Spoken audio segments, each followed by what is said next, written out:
I'm Kristin McFarland, and this is Market Like a Badass. I'm the founder and CEO of the Source Marketing Group, a marketing technology company in Denver, Colorado, focused on highly regulated markets like cannabis and craft beer. The theme this season is innovation in cannabis tech, so you'll hear a combination of digital marketing and technology tips to grow your revenue this year. This season is brought to you by the Source Marketing Group. To kick off this season all about innovation in cannabis tech, we are going to hear from special guest Riel Roussopoulos from Breadstack Technologies, all the way from Canada. Breadstack offers dispensary e-commerce software in Canadian and US markets. So ditch your embedded menu for a complete e-commerce platform that puts you in full control of your brand, your data, and your customers' buying experience.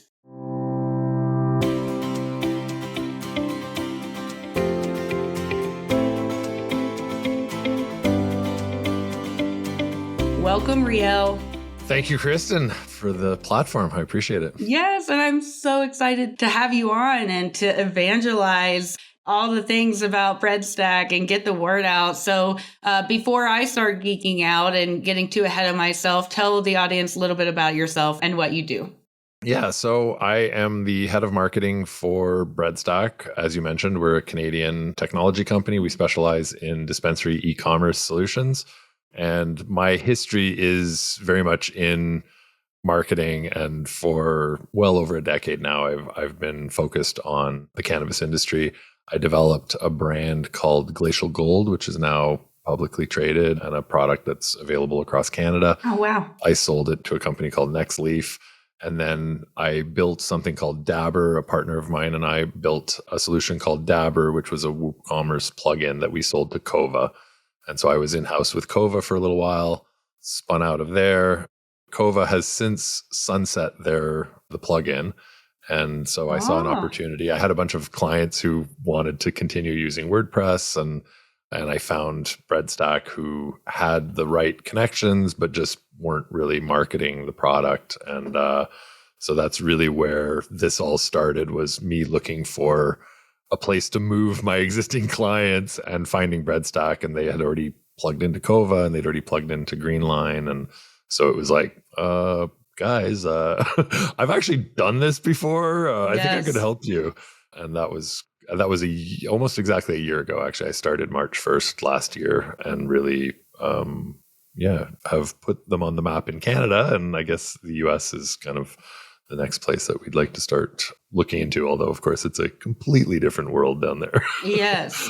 You can say that again. And I will say I want to geek out on so many of, the possibilities here, because it for those listening, like, this really just opens up the opportunities to make cannabis marketers, able to leverage e-commerce like regular e-commerce and to do the campaigns and the proper linking and all the things that you're going to want to do to drive, as much revenue out of your customer data and website as possible. So I'm excited to dive in. But before we get into more of your business background and insights and some of those marketing tips we'll talk about later, I got to ask the most important question of the day, which is, what are you grateful for? What am I grateful for? I'm grateful for the opportunity to work in cannabis every day. I just, it's like this, it's like, see, Mom, it all worked out. I just, it tickles me every morning when I wake up. This will give you the idea of, yes. I love how that. excited I am on the shirt. Yes. In cannabis, I have weed dealer written on the back of my shirt, even though, technically I help other weed dealers deal their weed. But, yes. But yeah, no, I just, it's almost like I just have to pinch myself regularly and be like, they pay me for this. Yes, gosh, it is. It's a blessing. It's so cool to work. It's challenging. Hell, we could have a whole podcast episode just on the challenges. Of course, there's but that's, to me, that's also part of the fun, right? Yes. We're writing the rules for a new market. The Canadian thing is a little bit different because we're federally legal and we can take credit cards. And so, we're a little further along on the legalization side. Mm-hmm. But to me, like, that's part of the fun, is that we are so early in the, in writing these markets, right? Like, it's like if you were I don't know, vodka after prohibition. You know what I mean? Like Yep. there's this window where it's like, man, some big brands are going to be built in this next 20 years. And I just think it's a thrill to have that opportunity to be part of that, new market kind of development. That's so true.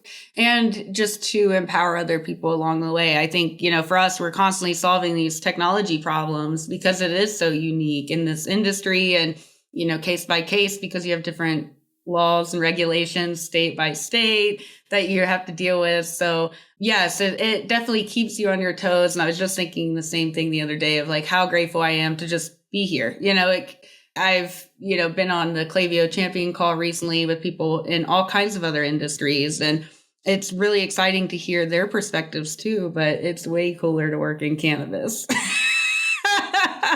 Yeah, I mean, as you stay there, you can't just go buy some Facebook ads and drive traffic to a landing page and stuff. So there's definitely some challenges, and as you know, Klaviyo and that kind of how do you nurture the customer relationship and build your brand through your customers is really at the end of the day what, the name of the game, because it's so hard to get other types of traffic to you from a regulatory point of view. So true. And I guess we'll get into it a little bit more, but you kind of alluded to it earlier with the why Breadstack and why I kind of honestly got into the retail side was because I saw that kind of menu provider thing. I was actually, my old business partner, Bobby, when I was doing Dabber, was the one who kind of pointed it out to me of like, none of them are using real e-commerce. Yeah. They all have these menus and it's like this, they all look the same and they all kind of, and I, the more I looked at it, the more I was like, well, this is ridiculous. Why is this happening? Mm-hmm. And so the, plugging into WordPress, like just using the API to populate WooCommerce. And, these are tools that are established. You have 1,000 plugins like Klaviyo and other ones that you could just easily plug in and get what I would call true e-commerce, right? Pages that rank and proper structure, all that kind of stuff is not necessarily out of the box there, but it's much more available. And in this era where I think brands are so important, especially here in Canada, you guys have a little bit more variety in the products that are available state to state and within the states and stuff. Here, like they're really all, they all have access to the same products. So what are the things that you can compete on? Yep. Price isn't really one that you want to be your lead. You don't want to be chasing to the bottom. That's not Right, that's not, and so brand to me, product selection becomes very important because obviously, what you're curating as your selection for your market is, I don't want to negate that as an importance, but from our side of things, it really comes down to that customer experience and the brand, right? If you can't differentiate yourself, if you look like everybody else and oh, by the way, my favorite thing to point out with, if you're using Dutchie, I can log into a Dutchie menu that I've never logged into, like with the same password and username as my local guy here that uses the Dutchie menu. So, figure that out, whose customer you're really, it really is. It's Dutchie's customer, not yours, right? So, gosh, so true. Being able to differentiate, own that data, have a unique customer experience that's on brand, and then the tools like with Klaviyo or other, being able to, do forgotten cart things and reach out, any kind of automation, right? Yeah. Like all of that kind of stuff is behind a black wall if you're using one of these menu providers, and it just becomes much harder they have to approve the integration. And, it's like these they're all trying to have their own kind of ecosystem where you're not allowed to play outside of the tools that they want to recommend. And it's a stagnation, in my opinion, of the industry. You're trying to control data that's not really yours to control. Yeah. Like, it's your customers at the end of the day. It's so true. And then I think so many people have gotten, I think most people are actually now out of the weed maps era. They're like awakening up to the importance of owning that data, and not paying these hefty fees to pay for a marketplace. Weed maps is a whole other, that whole buying ads on Weed Maps. And then it's like Weed Maps is like, I can show the search traffic. If you go into Google ad buying, like you can see them competing for the keyword. So basically you're funding them buying ads on Google to drive traffic to your page on their site. Like just go direct. Yeah. And it's wild. But I think Yeah, I was thinking about this the other day when I think you had made a post about even like maybe hosting, and we were talking, going back and forth about that. It's like there are so many companies telling business owners so many different things. And so, I think I want to almost take a step back to remind the audience what this is, why it's important. Because again, this season is definitely all about innovation in cannabis tech. And to me, I think this is it. This is getting the cannabis tech world to the rest of the world by Bring it up leveraging. to current standards. Yeah, yeah, Yeah. exactly. That's how I feel too. It's like, this isn't normal, guys, just so you know. And so can you break that down? Like, how does Breadstack help with dispensary marketing and increasing revenue? Because obviously, you have your WordPress website, you have your host, your domain. Where does Breadstack fit in for a business owner, and how does it actually really help and drive more revenue? Sure. So let's first sort of lay out what the kind of the norm is or the state of cannabis. Typically, businesses will have their what's referred to as their content site, and then separately they'll have a menu provider. And depending on who that is, if it's Dutchy, it's embedded, or there'll be, these kind of DNS redirect stuff that you can do. So it's not an embedded, it's a little bit better, but it's still this separation of separately you have a website and then you have this product catalog, which typically you're very limited with what you can do to modify it or Yeah. design around it. It's kind of, it looks the same. You can maybe put a banner, change a few colors, stick your logo in the corner, but really it's their menu. And you go and look on other people who use the same menu, and it's very similar, right? So you're not able to differentiate. And then the other interesting thing that I'm not sure why it's evolved this way, I think it just probably just a lack of knowledge, but a big mistake that everybody is making from an SEO point of view, from a search engine optimization point of view, besides the fact that an embedded menu, it's much harder to index and they're having to do all these sort of fancy things to try and get those pages to index. But the fact that they've all separated them by store creates multiple listings for the same product. So in other words, if I'm carrying whatever Jeters, let's say, as a pre-roll and I have 10 stores, if I have to go through each of those stores to go and look if you're carrying Jeters Blueberry, that's 10 different listings of Jeters Blueberry on my website. And that's not normal. Like if I'm looking for a product in any other industry, I use Best Buy as an example. If I want to buy a Samsung TV on Best Buy, I don't have to go into each Best Buy to see what Samsung TVs are available and search separately. I can just search for Samsung. I get to the Samsung page, right? Here's the TV. And then on that page, there's, do you want it delivered? Here's where it's available. Your pickup, whatever. Like you deal with the availability separately. So from a search engine, when Google looks at your site, if you have 10 different listings of the same product, never mind some guys who also have kiosks that aren't blocked properly. So those are showing up in the search rankings as well. And that's a whole other bad user experience. But all of those become confusion for Google, and Google just goes, and you lose points effectively. Right. So the other major thing, which, I take no credit for inventing this or anything, WooCommerce just structures it properly. So you have a page for the Samsung TV or the Jeters in this case that is the same no matter what store. The only thing that changes is it available or not in that store, right? So think about how you go into Best Buy. When you come, you choose which store as you come in, and then everything gets kind of sorted accordingly, right? Yep. And that's one of the biggest hacks, I guess, or differences in how a WordPress WooCommerce site works versus this separation of, a different menu for each of my stores. And then, of course, from a management point of view, now you're having to go in and manage those different, I need to put banners in different ones and all that kind of stuff. So where Breadstack is different, first of all, it's one price. So you don't have a separate website with a separate hosting, and then separately you have your menu, and all those costs are, like we handle hosting the site for you. We give you a full WooCommerce website. So the WooCommerce and WordPress is one product that has a consistent look all the way across it. You're using industry standard technology. I mean, half the bloody web runs on WooCommerce and WordPress. Like it's, for every one of our partners, they're like, oh, thank God, finally I can Yes. actually get in under the hood and do something with this thing and change stuff, so from that point of view, we're selling a very integrated product that isn't, manage these different pieces separately. And it's what I call real e-commerce, right? Yeah. Like true e-commerce. It's not a separate menu provider or, a piece that you don't have as much control over.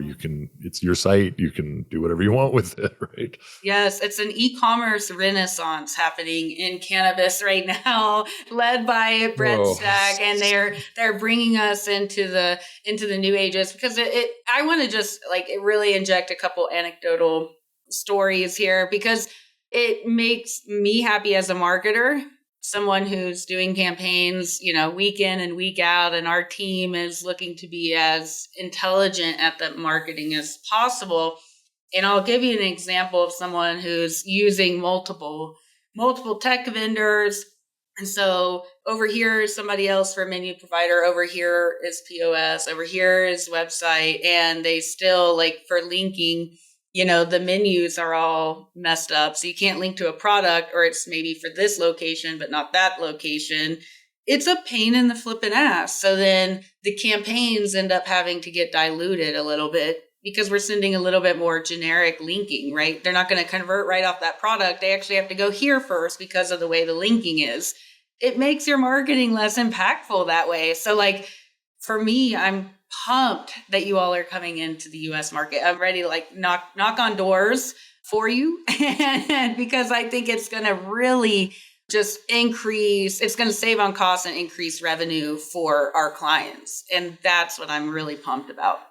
Yeah, I mean, not to minimize, the partners obviously are all, as you say, you have the ability to do a lot more with a WooCommerce website and get in and actually, impact the client where it's much more limited. I do want to clarify, we don't do point of sale, so we're the e-commerce side of it, right? So we still connect to your point of sale. And at this point, I mean, that's kind of the game in the US is adding more and more point of sales. Currently, we're only plugged into Kova, and we are, as you've been helping us apply some pressure to some of the more people that request us, obviously, the easier it is for us to get access to more point of sales. But unfortunately, at this point, if you're wanting to switch to us, you either need to be on Kova or willing to switch to Kova for us to be able to work in the US, because that's the only point of sale that at this time that we're plugged into. Yes. I hope that'll change very soon. We're in negotiations with several other, but again, the more pressure we can apply, the more market demand that we can show, obviously, the more interested they are in letting us plug in, essentially. And it's worth the wait, right? Like work with Breadstack, be patient, get that POS integration complete, and then life is good, because now you're not like right now what people are having to do is like, oh, this data isn't connected and this isn't connected. So they're doing custom integrations. It can be expensive, So if you can eliminate that extra cost, because now your email automation platform, Klaviyo, plugs right into WooCommerce in a native way. So no extra cost to set that up. And you can do real personalization, right? Like you can, as you said, like you can actually link to the products. I can know your last order was this versus this guy's last order was this. So I feed the right product in that, and all of that kind of automation, especially at a, direct product marketing level, is just not available if you're in a environment that doesn't make it easy to link into them and use an API, basically. The gatekeepers. Yes. Yeah. But I think at the end of the day, it's going to be so much better for customers instead of having to constantly knock on the door and then do the custom integration with that same POS. So let's all work together here. Well, or just not and look like everybody else, and not have any real differentiation. I mean, that's the thing. Currently, you're either spending big money to do a very custom website, like, a Dutchie Plus, and, and those are typically 5 or 6 figure websites versus, okay, well, we're a small, 3-store chain and we can't afford that. So we're just going to have to work with the technology that everybody else uses. And of course, now you don't, it's much harder to add any of these marketing things. And then you just look like everybody else, which to me is the biggest problem. Yeah. The big $1 million question that I have to ask is, are Are we compliant by using Breadstack since you all do plug into WooCommerce? Yeah, well, I mean, again, part of why we like to plug in. So just to be clear, the way that the data flows is we pull from your point of sale.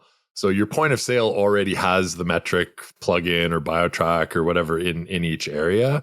And so really we're using those rules online. So the compliance comes from your point of sale, not from like we just pull our rules from your point of sale. So yes, I guess would be the upshot of the question. And I'm sure as we go through this, there's going to be some finessing to, in different regions. But I mean, again, that's the beauty of WordPress is it's very easy for us to adapt those things as we go. But as a general rule, our whole sort of pitch, if you will, is you shouldn't really ever have to log into your website. Certainly not the product side, because you manage your existing inventory in your point of sale. And then our job is to pull that from your point of sale, right? So in a perfect world, you're just logging in to do blog posts and stuff like that. And you don't have to manage these different banners in different stores and make sure the images are up to date, on this because it's not syncing properly with your point of sale and all of that kind of stuff that we get reports around of, even though in theory it's synced, it's not a full integration, or there's still half an hour a week of work to make sure that the menu's up to date properly. Or like I said, like putting these different banners on different store locations and stuff like that. Like we hear from clients that we're saving them time, even though in our mind, it's like, well, a fully integrated site should do that kind of stuff for you. But again, we're pulling your info from your point of sale. So ideally you don't have to learn a new system. You're already doing it in there. You run your reports in there. That's where the truth comes from, is from your point of sale. Yep. And that's huge. And as it should be, to your point. And then you're streamlining work and operations, and your team's able to get stuff done more efficiently, because everything does come down to your people, process, and technology, right? And so if your technology or your process is slowing down your team, that's a problem, and you're leaking revenue because they're not able to do some of the other work they're supposed to be doing. My last question before we pivot over to some marketing tips and tricks is really just about what is something unique about your business that you'd want everyone to know? Well, I guess from a product point of view, I should sort of specify the WooCommerce is one piece of the equation. We have a very complete delivery platform as well that has apps for your drivers and the full map of where your cars are and all that kind of stuff. And then we also have a live chat that is integrated into your point of sale as well. So when customers are on your website, you can actually see where they are. If they're logged in, if they've been there before, you can see their purchase history and, the lifetime value. So think of in the retail store, if they're browsing a certain section, you would come up and, hey, I see you're looking at hash. What are you looking for? It gives you that ability to engage with a client in what I call a hunting way, as opposed to just responding to inbound chats. I think that's very unique to our platform. And now I want to really jump into e-commerce marketing tips for dispensaries and, your recommendations and tips and tricks for how to market like a badass. So my first, marketing question is going to be, what should retailers be thinking about when developing out their people, process, and technology to support their revenue goals? Well, I think you touched on it earlier with, when we were talking about weed maps and technology generally. I think it's really important to own your audience. So the more you can do to build, get their email, this is why loyalty programs matter. This is why, as Klaviyo and tools like that are really important, because at the end of the day, owning your audience, the money's in the list, right? That's the old adage. You're at the whim of other platforms who own that traffic, whether that's Facebook or Weed Maps or Dutchie or any of the marketplaces that are essentially playing arbitrage with your customers. So the thing that I would say is the most important for retailers to understand is that they want to own that list. They don't want to, as quickly as possible, you want to convert them from the traffic source that you're getting them from into your own list and then market to them directly. Email is the path of least resistance. I know people think it's dead, but it's not.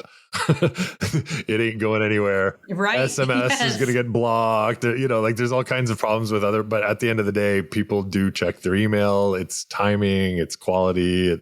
But yeah, own your list would be, I guess, top of my suggestion list. And then things that you can do regardless of what menu platform you're on and stuff. The other big one is understand at least the basics of SEO. And if you're a multi-store operator, it's really important. And I can't stress this enough because most people make this rookie mistake where they have locations and they have all their locations listed on a page. And that's a huge missed opportunity. And again, obviously, you can do a lot more with WordPress and WooCommerce than you can with these menu providers.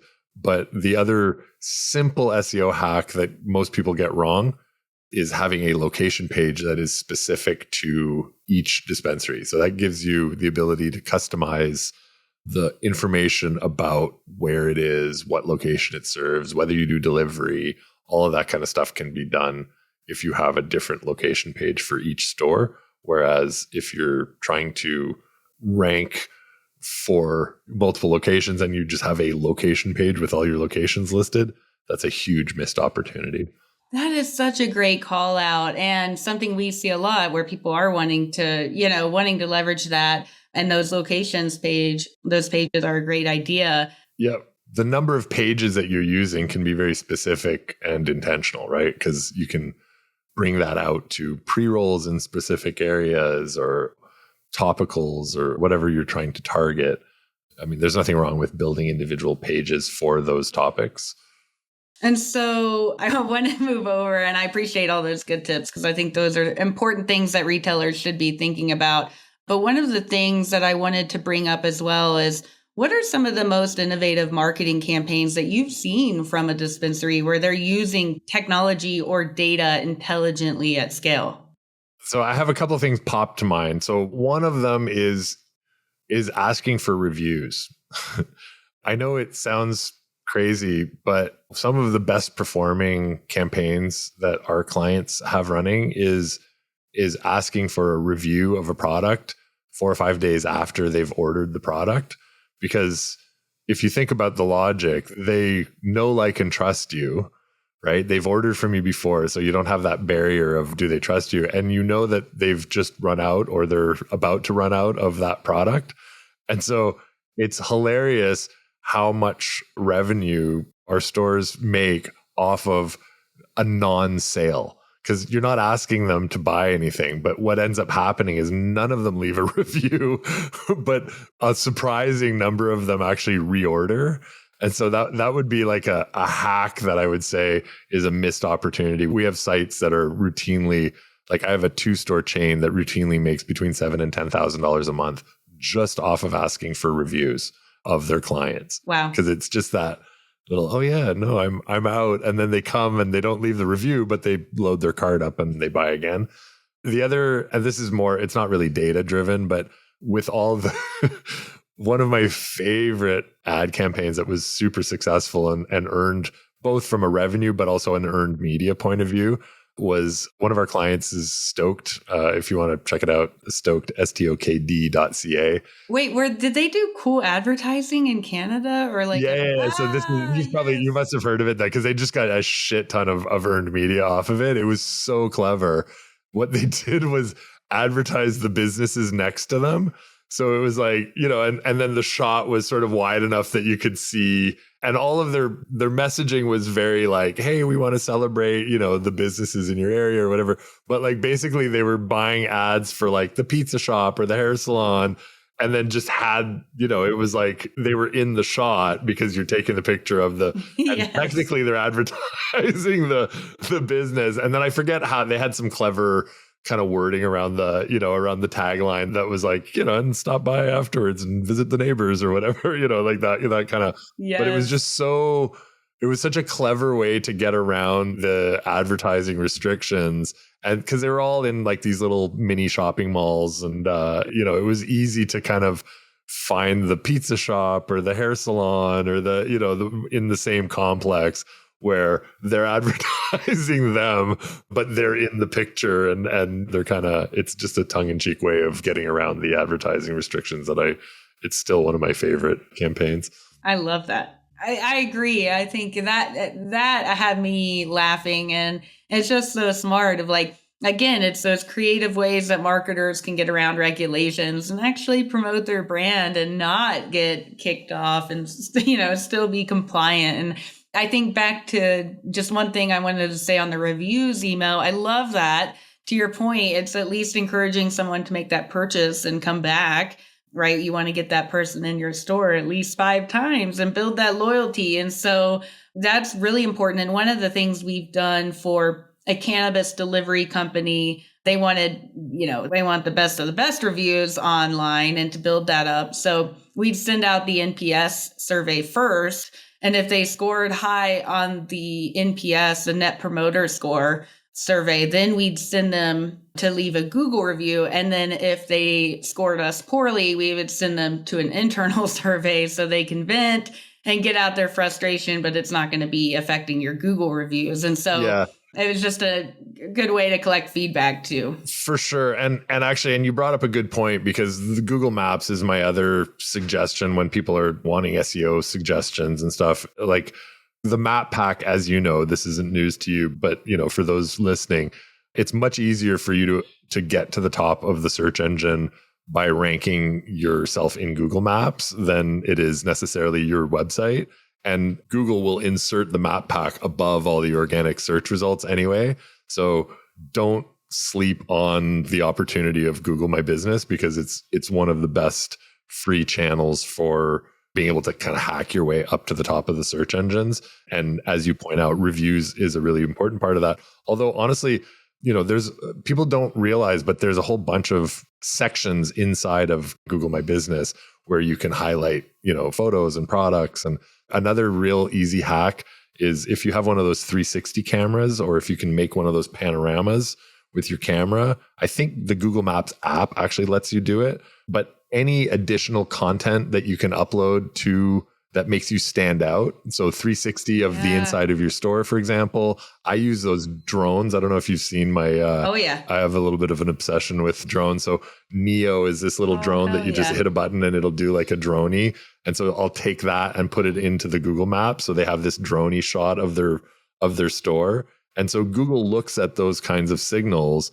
And if your competitor just has a couple of pictures that people uploaded and hasn't really put any energy into their Google My Business listing, it's, those are hacks, if you will, or tricks that you can use to try and, beat out your competitors in the Google Map pack. And it's honestly almost easier, and especially with some of the restrictions around the tools that we've talked about, focusing some energy on that is well worth your time, I guess, would be the, my advice to dispensary owners.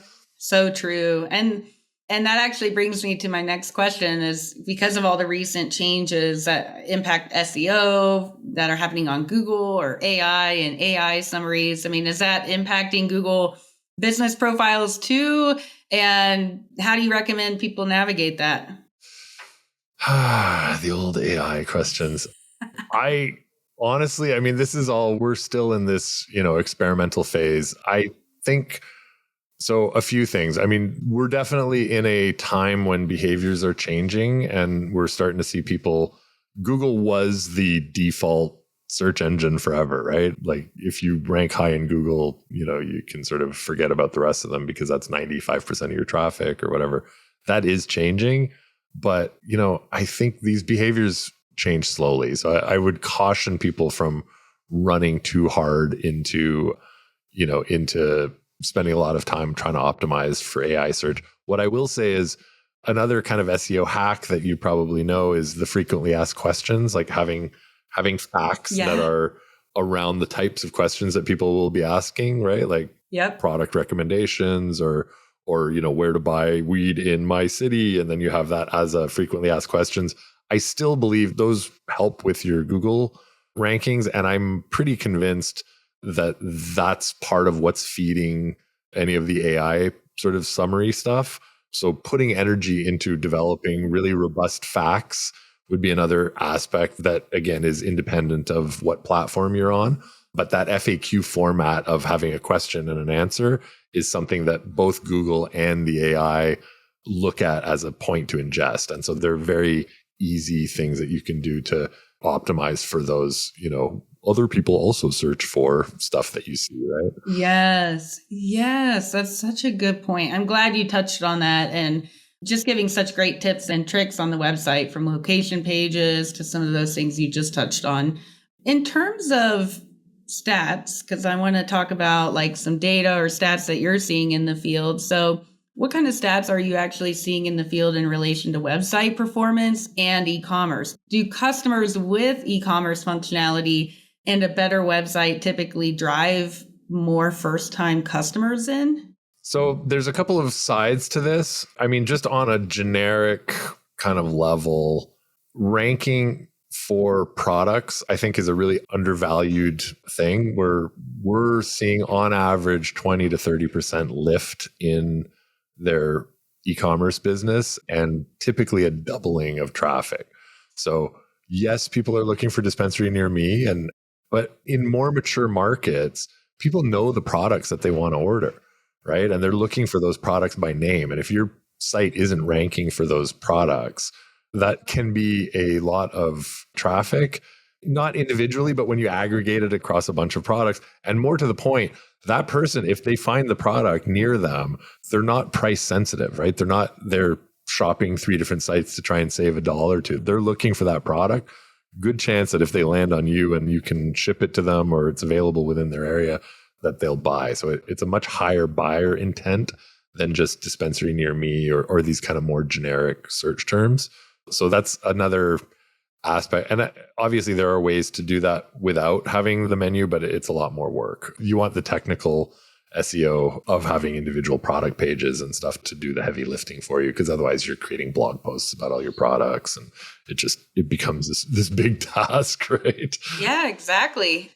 I'm pumped because I'm thinking about even my own buying behavior here in Colorado, right? Of like, I'm searching for dialed in gummies because I love those edibles, right? I'm loyal to that brand. So I'm going to go locally. Right. You'll drive an extra few blocks or another couple of miles if they, have a flavor that you haven't tried yet right. So yeah, I mean, I guess don't overlook how valuable those product specific searches are, because it's increasingly consumers know what they want so they're shopping for it. So even though they may be coming to you for the first time, they're an experienced consumer and like I said, they're ready to buy, right?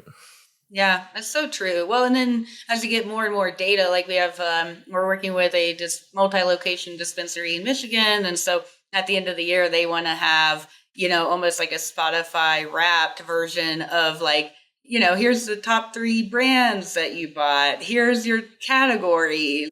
And it's going to be a personalized campaign that's really tying in all of those data points that we collect throughout the year. So yeah, I think those brand pieces and all of that data is so important. Can we talk about programmatic for a sec? Because I think this is another kind of underutilized. Like, it's very hard to buy ads on traditional platforms, but programmatic is one of those areas where, there are sites that allow cannabis advertising.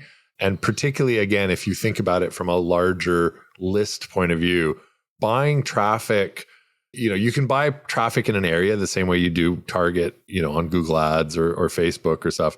But the real money is when you're able to retarget existing customers, right? So all of these platforms allow you to upload your email list to their platform. And then basically you're just serving ads to people who already know, like, and trust you, right? So your cost to buy those ads is much cheaper because you're not running 10,000 random people that you're hoping, 0.1% of them actually clicks on your ad and gets there.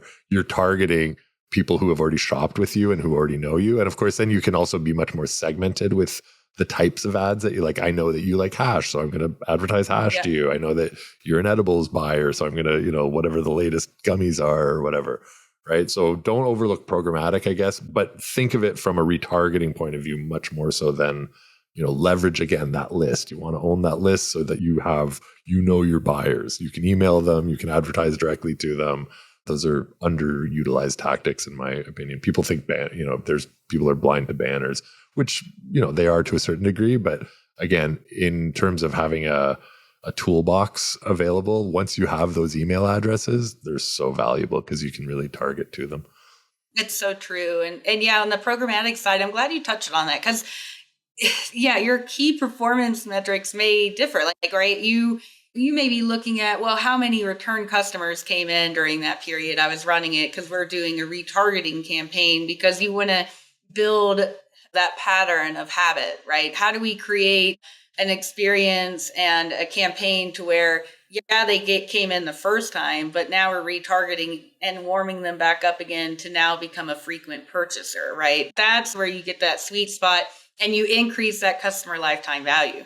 And it's that consistency thing, right? People get really, hung up on getting immediate results off their campaign. It's kind of like email. Like, how many newsletters do you get where you don't necessarily open the email, but you see that subject line, right? You know that they're, and it's like, it's more about engaging with them at the right time.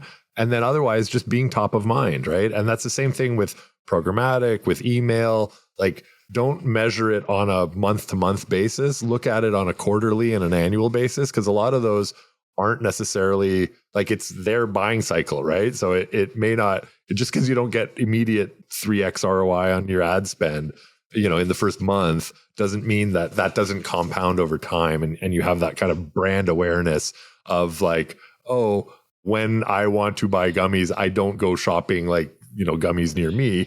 I go to my email and see what the latest special is, or right. Or I have you top of mind because I do see you on different sites and in my email. And like, remember that consistency is really important with marketing as well. It's that the people who kind of like try this and then try that, and they just turn it off right away when they don't get results. Like, you're not giving it enough time, I guess, is what I would caution. It's so true. Yeah, it's about that consistency and that regular checkpoint, getting the impressions 12, 13 times that they've seen you all, I mean, that's the hardest part, is sometimes just being consistent, because sometimes, you have shiny object syndrome in the space, and and you want to spread yourself thin. So like finding the channels that are going to work for you and your team, and making sure that you actually really have the proper time to test those campaigns. Yeah, really, like, don't try to be everywhere. Invest in the channels, give it enough time to really get the results out of it and be able to measure. I think we're in this age of, hyper KPI driven kind of performance stuff, because yes, we can get data from a lot of these sources and stuff, but oftentimes I think it makes you focus on the wrong metrics. You know what I mean? Like, you have this very short term sort of view of, did it give me an immediate return? And at the end of the day, marketing, being top of mind, having a brand presence, it's also about that buying cycle, right? Like, some people buy weed every day, every week. I buy a big bag, but I only buy it every month or two, versus, somebody who's going in and picking up a pre-roll. And like, to me, that just drives me nuts, right? I want to get $500 worth of weed all at once and have a nice big selection for myself for the next couple of months, and not have to, but that's a different buying behavior than somebody who maybe is a little bit more limited on budget, or, is just picking up a couple of pre-rolls when they go down to, and a bottle of wine on their way to, see some friends or something like that. Right. It's so true. God, it reminded me of, we were just talking about this earlier on the team, of like working to extract more metrics out of Klaviyo around send times, because it's like, okay, just because you sent here and the open rate was this, like, who cares? Open rate's so inflated now because of, Apple's privacy mail protection and so many other changes, that it's like, well, and all the reach stuff that's going on social, right? Like, people don't want to put links into stuff anymore because it's going to limit your reach. And, we're moving more and more to a no-click world where you do need to, oh, I saw this ad and therefore I'm going to, go to the website directly. And there's no way for you to tie those two KPIs together. And yet, you definitely influence that purchase, even if it's not, even if there isn't a direct last click kind of attribution in the model. I mean, whatever, KPIs are great. I'm not saying don't use them, but don't obsess over them, I guess, would be my advice. remember that there's, word of mouth, and there's all these other ways that people get influenced from seeing an ad, or hearing somebody talking about it, or even something that education that you've put out about in general about cannabis, and now you're, oh, that was interesting, and then 6 weeks later they've bookmarked you, or they're walking by and like, oh yeah, I want to check that place out, I remember I saw that thing. You're not going to capture that as a KPI, right? But that doesn't mean that the marketing that you did wasn't effective, right? Very true. So we've talked about programmatic, SEO, retargeting, and some other badass marketing tips. And earlier we briefly spoke about weed maps and the importance of owned data. Can you talk about why it's important to leverage other owned marketing channels like email marketing in this highly regulated space where some marketing channels are already very restricted? Yeah, well, I mean, I think just the title in itself is what says it all, right? Earned versus owned media. I mean, the old adage of the money's in the list, right? You have people who can intermediate your communication with your client. That can be their email client deciding suddenly that you're spam instead of, or putting them in the promo tab. And, there's lots of other things that can also get in the way of that. But in general, the more you can own your audience and the communication, the direct communication between them, the better off you are. So you always want to be pushing them towards signing up for your newsletter, getting on your loyalty program, having text message access to their phone number. Those are all channels that will have less chance of being interrupted, and where you control that, right? Because as we all know, especially on certain meta properties, you can spend a bunch of time building up a profile and then lose it. It's also frankly why I'm so bullish on SEO, because it is a long-term, if you're ranking high for, now, again, like with all of these, there are things that can get in the way of it. But if, where do you spend your time? It should be building your direct access to your customer, because the more there's a platform in between you, the more you're running that risk of them changing their policies or deprioritizing you for various reasons, shadow banning your posts, whatever. So if you can email them directly, that's usually the best channel. SMS, we know there are complications with that channel.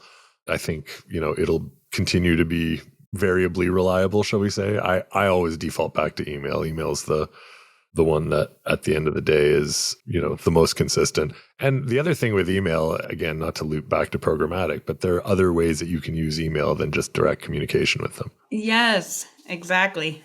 I mean, really, that retargeting comes into that, because now you have the data, you can create lookalike and custom audiences up at the top of the funnel and really have a good idea of who you're targeting, and a full customer journey that you've built out. Right. And build triggers. I mean, I know you're a big Klaviyo fan, for example. Oh, yeah. So, I mean, having understanding of, if they buy this category, 2 days later, let's follow up and offer them a coupon for a different category, because we know that if we can move them to buy from 2 or 3 categories, that we have much more likelihood of keeping them as a customer than if they're just buying a cheap deal, right? So, I mean, I think those are, having the email obviously makes you able to see where they went on your site and target them better with retargeting, whether that's ads or email or other marketing outreach. Yeah, absolutely. And those owned channels, that data. I mean, I heard somebody the other day having questions about, should we be doing this? We haven't had a marketing program. What if we annoy them and we run those customers off? And it's like, well, I always love what if I send them too many emails and I annoy them? It's like, trust me, man. They just, they won't open it. They'll see it in their inbox. You still registered an imprint. But, then write better emails is the ultimate. Yeah.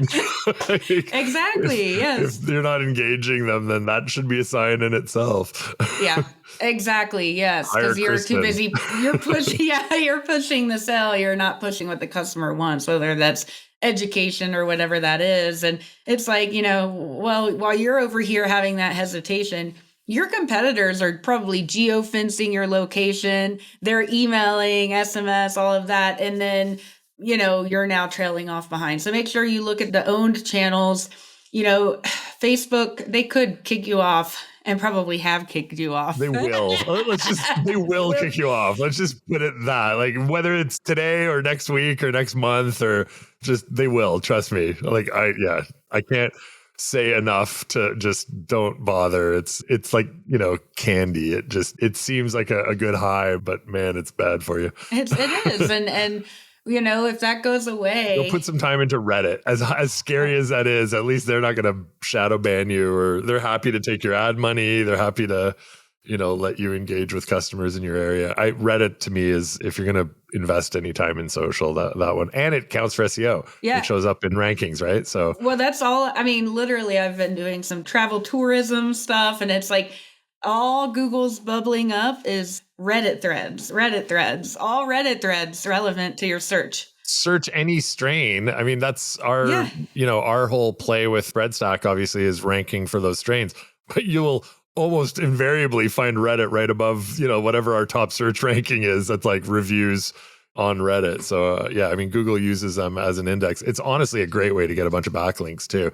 I mean, they're typically do not follow backlinks, but it's still, it counts in the overall math.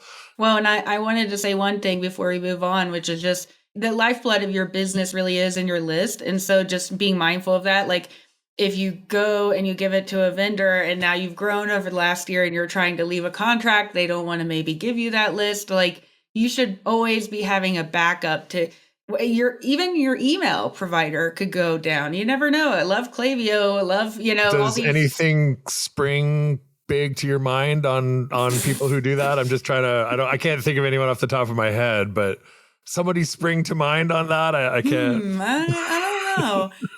Yes, my favorite. No reporting on how many people opened it. Wasn't that a factor like a month ago? Wasn't that a stat that I used to have? Now it's not there anymore. And if I need to download my list, I have to talk to sales. Why is that?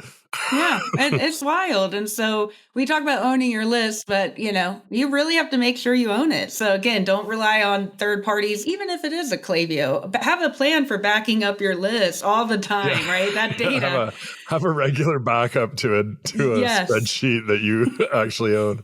Yes, exactly. And so while we're talking about data, what is the best way that a marketer can be looking at their data in a holistic and easy way to actually be able to digest that data so they can really move the needle on what matters?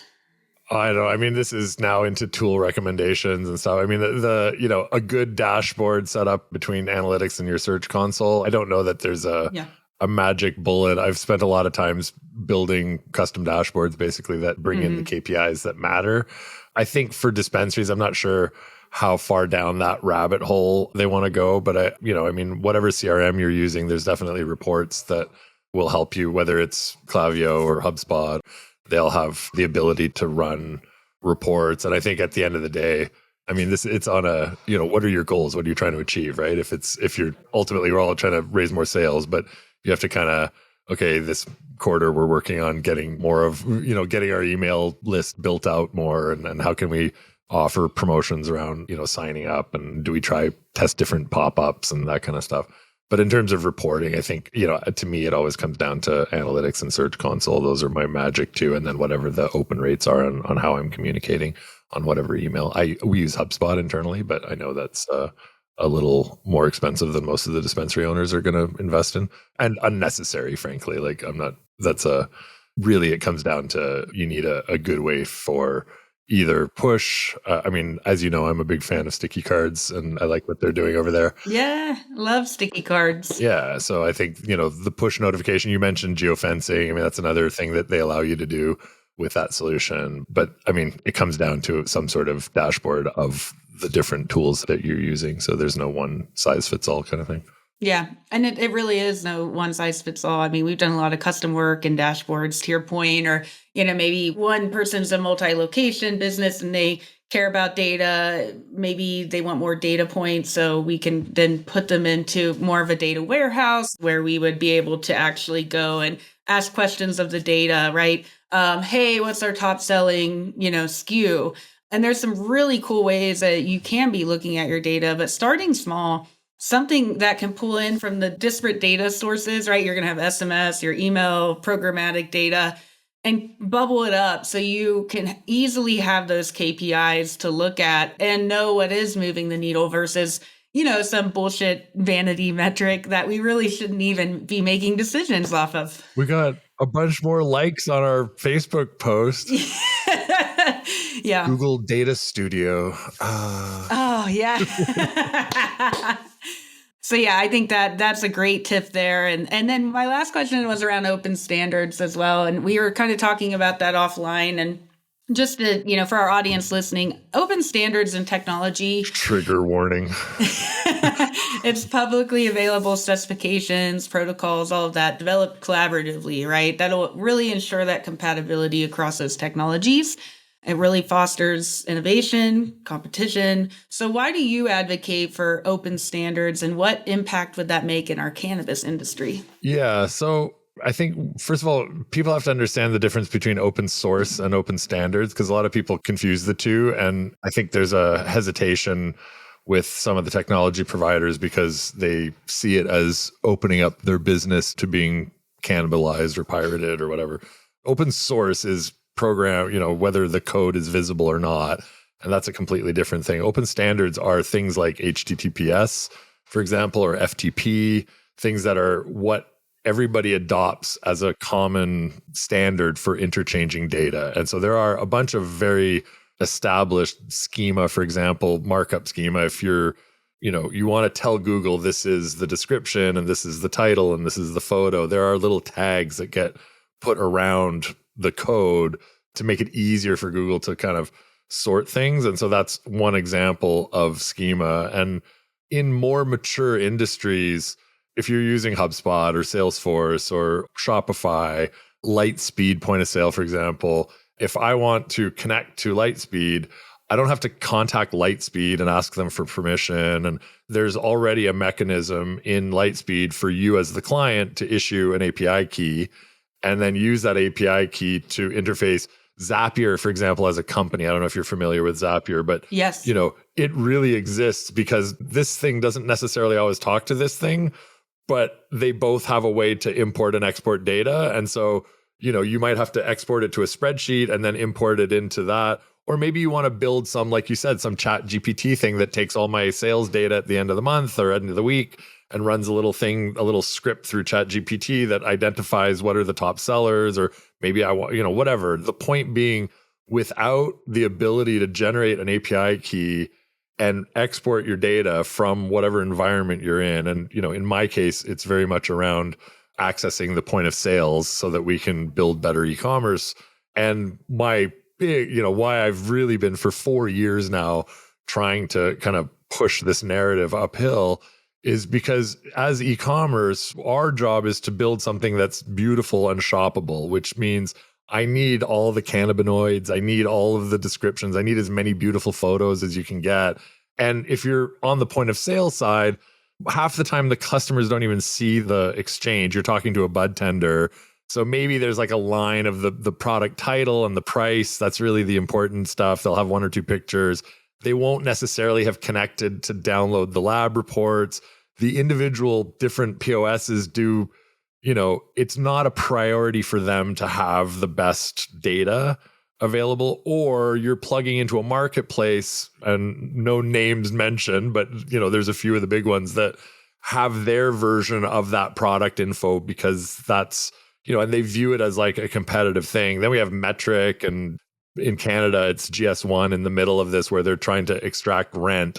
So my narrative here is that as dispensary owners, particularly, and frankly, as the product, the other side of this is the product producers and the labs, is we should all be clamoring for open standards so that, for example, I don't have to ask a product producer to come log into Breadstack's catalog and update the new information in our catalog and then do that in every other e-com catalog that's out there. It should be something that's just in an XML feed, the same way you pull down a new podcast or a new blog post or anything else that is available. If there was a common standard within the cannabis industry that was here, this is the data exchange standard for a product, for example, right? So then there doesn't have to be a central database like Metric that says, here's all the info. I can just go to the producer's website and pull an XML feed of whatever the most recent, here's the latest batch that you put out, with the latest lab reports of the cannabinoid. Then we can update per not just the product, but per batch and track it back so that you're actually selling what you're selling, right? Because half the time you're selling just the name, but we both know month to month, the supply, the THC levels change on different, even though it's the same product, like it's just the reality of cannabis. You have stuff varies. And there's all of these kinds of, there's just rent seekers in the middle that I feel like shouldn't be there. But on a much more basic level, there's no ability, like if I want to create an app for Lightspeed that will extend the functionality, I don't have to ask permission from them to do that. And the net result of that, now I have to ask permission from them if I want to show up in their directory as a partner, right? That's fine. I get that. But by limiting access to all of this information, we're limiting the ability for creative developers to create solutions, right? We don't know what's possible because I'm trying to solve one problem. But if that data was available, I'll give real estate as another example. Zillow and these kind of Zestimates and those sites that parse the data, layer on all kinds of stuff like neighborhood information, walk scores, all that. None of that would have existed if there wasn't the ability to interchange this data easily. And so I feel really, really strongly like we're really limiting the growth of the industry by trying to silo the information. And let's be honest, these technology companies are using the data of their customers as a defensive moat. And sure, on a short-term basis, that might seem like a good strategy. No names mentioned, although we were pointing one out earlier. But, all you're really doing is pissing off the customers. And as they become more aware, then instead of not using your e-com and deciding to use Breadstack because it's more customizable and more to their liking, they'll just move the whole account because you're not letting them play. And so, well, I'll go somewhere where they do let me play. So we have a initiative, I guess you could say, called COSTA, which stands for the Cannabis Open Standards Technology Alliance. We're in if the horrible site right now, but gocosta.org is up. If you're interested in this kind of stuff and you want to be kept up to date, we are trying to develop a standard for the cannabis industry. And we'll be working with some of the seed to sale providers to be able to, we have one in Canada here that we're going to do the pilot with who does through one processor who has about 14 smaller brands. So the idea behind this is they already are entering all this information into their seed to sale tracking. They're already submitting it to OCS and stuff, but that process is manual. And so if at the same time as submitting that and generating the CSV that they send to the regulator, it also created an XML file on their site, then anybody else who understood how to ingest that, like us initially, and hopefully I would think that as soon as it became, more and more available, whether other partners want to signal, their use of it or not, it just makes sense that people would start using it because it becomes a much easier way to make, is this the most recent photo? Let me just automatically ping the site and I have the most recent, or no, here's some more recent photos than the last one that I downloaded. Yeah. That would solve so many marketers' problems in cannabis. I mean, how much time, if you went through all of the dispensaries and talked to them about how much time they spend trying to find images about the products that they're selling and the fact that this stuff just isn't readily available, it drives me crazy. And again, it's not enough of a problem from the technology provider's point of view. Like, you know what I mean? Like, it's not a burning thing because they're not the ones that have to go search for it. But if you multiply all their customers up together, it's like, come on, man, you would solve so many man hours of pain and have better outputs. Like, more to the point, if I have all the cannabinoids, all the minor cannabinoids, all the, THC, I can interlink all of those. I can make my sliders much more accurate in terms of surfacing the product. Oh, you're looking for something with pinene? Here you go. Here's the 200 products that are available that have pinene, 20 of which we have in stock. Like, it's like, why do you all want to safeguard thinking you can save $1 and you get them, and then we won't share our data and we're just going to kind of keep them in our ecosystem. But in reality, if you give and we can monetize more of that data, now you're the highest performing POS provider because now we can actually make more with the data that's in that system. You're going to have better customer retention and loyalty than your competitors, I would think. So I'd say go Costa. Go Costa. Exactly. Yes. And thank you so much for your time and insights today.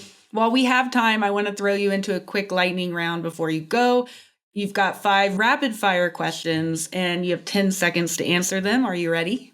Oh my God. I'm so stressed. Okay, go. All right, here we go. Best business book for entrepreneurs. I don't know that this is the best book, but I love Death by Meeting. I think it's Sicchione is his name. He's like a business. Just go to Amazon and look for Death by Meeting. It's like my favorite book to send people. I love the title already, and I haven't checked that one out yet, so I'll have to give it a read. What's your favorite TV show or one you would never get tired of rewatching? Almost anything HBO, pretty much. I don't know. Whatever recent HBO that I'm watching, they tend to be my go-to for TV. Yes, and Game of Thrones is on there. For the 5th time or whatever. Yeah, for the 18th time. Every time it's like, oh, now I get that. All right. That's because he's married to him and that's a cousin. And like, oh, okay, well, if I missed that the first 3 times. You're getting out the family tree. What the hell? What's one LinkedIn page everyone should follow? Yours, of course. Don't be silly. Hey, that's right. You get the gold star for the day. If you could snap your fingers and become an expert in something, what would it be? What would it be an expert in? Writing. I'd like to think I'm pretty good at it, but there's always room for improvement. I do think it's the core.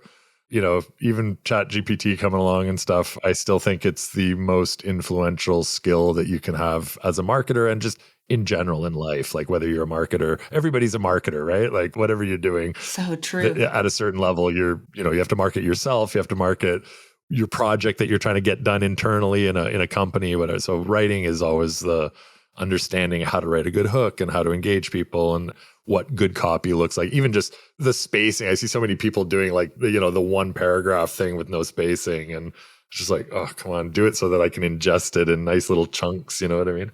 That's such a good call out. Like storytelling, it so matters and can actually really move the needle and resonate with your audience in a way that other messages really won't. And you realize how that content really is the crux of whether or not you can be successful. That message, that brand story, and it's so important. And the understanding the different sort of uses and tones, right? Like an academic paper where you're trying to learn, like the content, put it in dispensary terms, educational content about terpenes and about, a nice long article about the best gummies for sleep and, tying that into an educational thing is a very different tone and skill set than conversion copy where, you're making them an offer and trying to get them to sign up for your list, for example, or engage by a BOGO. I mean, that is a very different style of copywriting that's equally as important, but just understanding how to switch gears between those and how to understand tone and voice and what type of messaging that you're trying to communicate. Those are all things that I don't even know that you ever really master. You just keep getting better at it, but it's like an ever evolving skill in my mind. It really is. Whether you're a bud tender using that to tell your story in an interview for the next, job, to being the CEO that has to tell the story for investors and paint a picture. Or get people excited about why they want to work for your company, right? I mean, the kind of what's my overarching mission and mandate. And it's like, people think those things don't matter, but they're huge, actually. Like, that's so true. And damn, that was more than 10 seconds. Sorry. But that was good information. What famous person would you most like to have dinner with?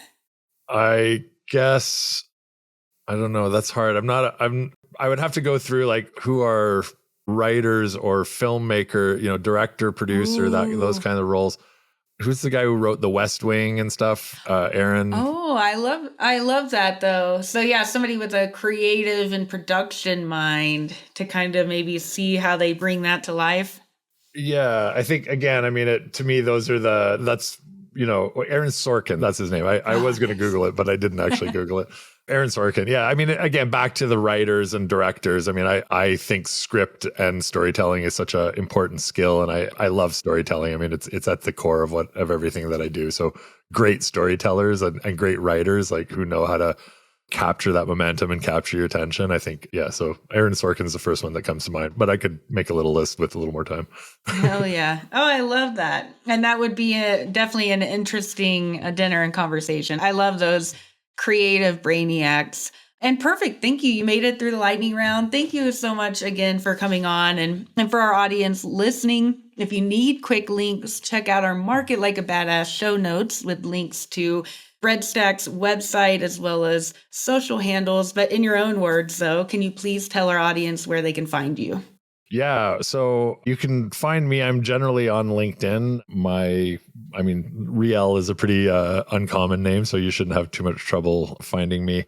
My email address, actually, when it asks you, because I'm at that stage in LinkedIn where you can't just connect with me, but it'll tell you what's my email address. So, ooh, fancy. My email is really easy to remember. It's my first name at myfirstname.me. So riel@riel.me.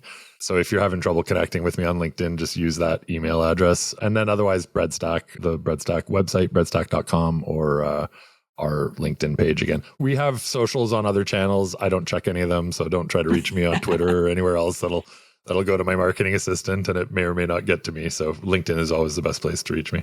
Yes, especially in this industry. Hit us up on LinkedIn. And thank you so much for coming on. This was an awesome episode. I really can't wait to see Breadstack just continue to expand into the market here in the US. And I applaud you all on all the success. Start to. We're just at that stage now. So yes. Although actually I should let you know that we've progressed quite a bit with FlowHub as well. We now have our API keys and we should be ready to onboard customers on FlowHub pretty soon too. Oh, that's huge. Give it a couple of months, but yeah, by the summertime we should have FlowHub plugged in as well as a few others. But yeah, reach out. And if we don't have it, we need you to pressure them so that we get access. So help us make that happen. Don't think if you're not on one of those platforms, you can't ask for us. Yes. Oh, well, perfect. I can't wait to follow along on this journey. It's so exciting. Congrats on everything you all have going on. And I'll be sure to drop this information in the show notes so our listeners can find you. Otherwise, follow us on Apple or Spotify, or go to marketlikeabadass.media for the latest episodes of Market Like a Badass.